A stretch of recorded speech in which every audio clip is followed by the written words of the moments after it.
Right, anyway, guys. So Tom alluded to it.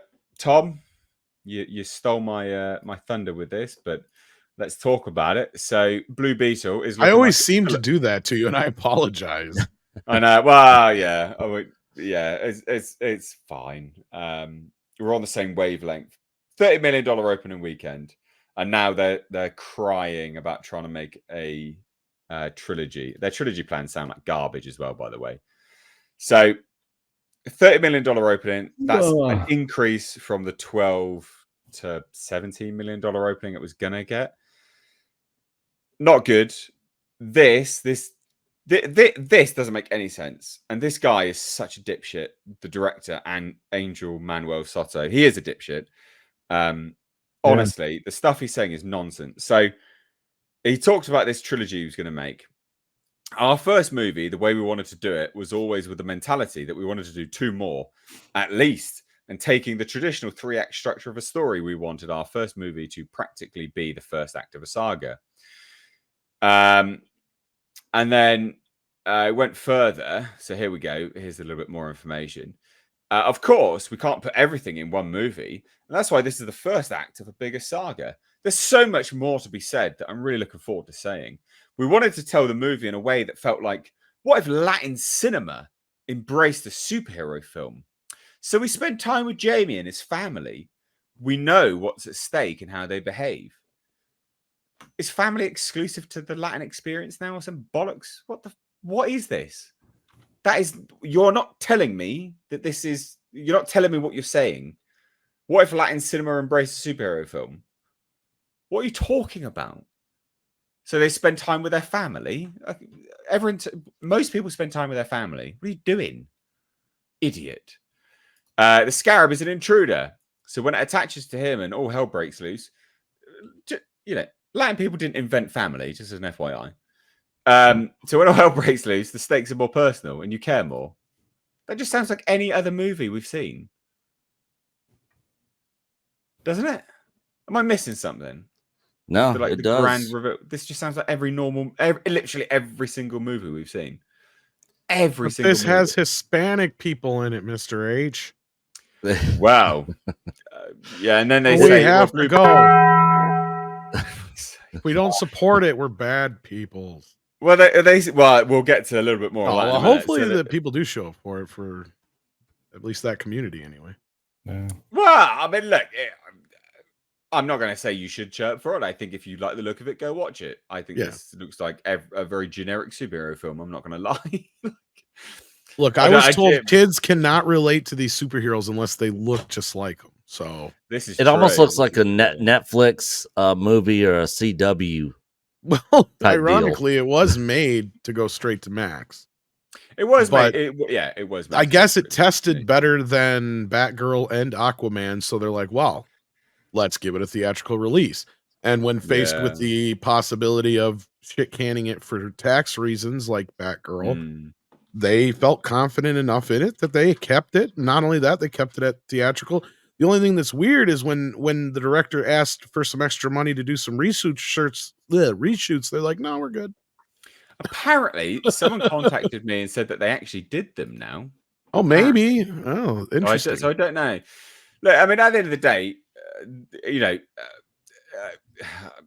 I don't know. They're trying to sell it as it's exclusive to the Latin experience, and this goes a step further because the Blue Beetle director claimed that Bane represents American interventionism in Latin America. Let's take a look, shall we? Interesting. In a recent interview with the Playlist, Soto, the director, shared his thoughts on Bane while promoting the upcoming Blue Beetle film and detailing that DC pitched him on Blue Beetle after he came to them with a Bane movie. So he came to them wanting this type of Bane. As far as Bane goes, the comics that are... Where is it? Sorry. As far as Bane goes, the comics that are about Bane's story, it felt like he's very misunderstood, much like Carapax in the movie. He is a product of his environment, and that history has been buried. The history of the Caribbean, the Antilles, it's a history that's brushed off in history books. So for me, it was very important to be seen. And with the character of Bane, the formation of this villain, I think, in his own right, He's also a hero in his story. So just roided up matador. No, he's not. So so whatever happens at the end that might have gotten distorted because of what was done to him, I think that what he represents is a lot of the unknown or forgotten or brushed under the rug history of interventionism in Latin America and the Caribbean.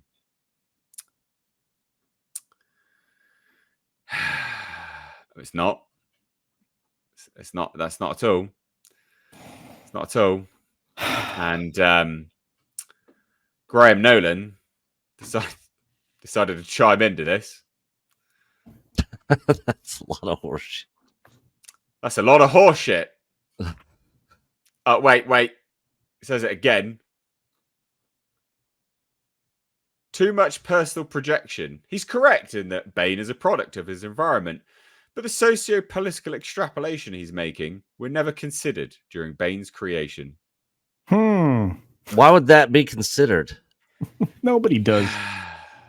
Nobody does that shit. I mean, I can see them considering doing a Bane movie probably right after the Joker movie, but yeah, as far as the take on it, I'm not gonna. Fucking terrible. I can see why Warner Brothers were like, no, we don't know. We don't want to make that movie. No. But we can give you Blue Beetle if you like. Yeah. Man, Blue Beetle, this thing is going to be a shit show. And I've seen multiple reports now. I did do a little research into it that perhaps Blue Beetle did get its 2 days of reshoots. Yeah, that's what I heard. I had some emails sent to me about the one thing for me is the actor. I cannot pronounce his real name. Who plays Blue Beetle from Cobra Kai. I feel bad for him because I like that kid. You know, as an actor, I like him in Cobra Kai. And I feel bad that now he's got this lead role in this movie, and it's probably going to completely bomb. Which isn't going to be good. Hopefully it doesn't hurt his career moving forward. But I would much rather watch him in this last final season of Cobra Kai than this movie. And maybe the movie's not bad. The thing is, for me, I just don't know anything about the Blue Beetle character. I never read any of the comics. I'd never even heard of the character. So my interest is pretty much non-existent for this movie. I'm not going to go spend money on something that I'm not really interested or invested in going to see. So, I mean, maybe it's a fine movie, but I think that's probably the case for a lot of people out there, which is probably why it's not going to do as well. Yeah. Or not do really good at all. Yeah, I mean, the thing is, it looks like a Marvel Phase 1 movie. I think this would have done well, like 15 Phase 0. No, honestly, like I think being fair to it, I think 15 years ago, I think this movie would have been all the rage. I think people would have looked at this and gone, "Yeah, this looks great." I think it's just it's come out too late. I think we'll see. Like, we'll wait to see. But it's massive cope from the director. That stuff is nonsense. Oh no, it's actually this. It's not. It's not. The creators come out and said it's not. We shut up. What are you talking about? You don't know. No, stop projecting. Absolute garbage. Well, just to add to the financial aspect of this, with the now public early projections that 30 million, yeah. I mean, $30 million. I mean, understand that we've seen these DC films do that consistently now.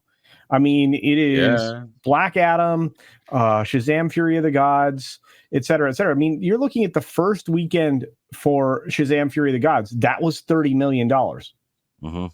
Yeah. It was in 4,000 theaters and it made $30 million. That's just a domestic number. And because of its poor reception here in the States, I mean, it didn't do well. It made a grand total after its run of 57 million domestic. And international, it only scraped together 74 million. So you're looking at a worldwide box office 132 million. If Blue Beetle does 132 million, wow. Yeah. That's a problem. And that's a shame, to be fair. Yeah. Yeah, I think it is a shame. I think if this movie came out 15 years ago, it would have made money. It would have been good. I think, genuinely. Yeah, and Paulie's right in the chat. I mean, the budget for this started out low because it was going to be on HBO Max, right? Which is now just Max. It was originally $90 million, and they kicked in an extra 30, so you get to 120 million. This thing can't afford that little of a performance. And I hope, like I said, I hope for Zolo's sake and for the other people who have really put their heart into this film that's not what he said. It's Sholo. You need to say Sholo. Sholo? Apparently. Is that how you pronounce it? That's what Paulie said in the chat. He said Sholo. Oh, okay. Okay. Well, I've always said Sholo, so we got it wrong, bro. That's fine. You're appropriating Latin culture or something. I don't know. Now we must stone you and give you 30 lashes, culture. Well, you know what? I feel like I lost that, like a couple of eyelashes on my pillow. Yeah.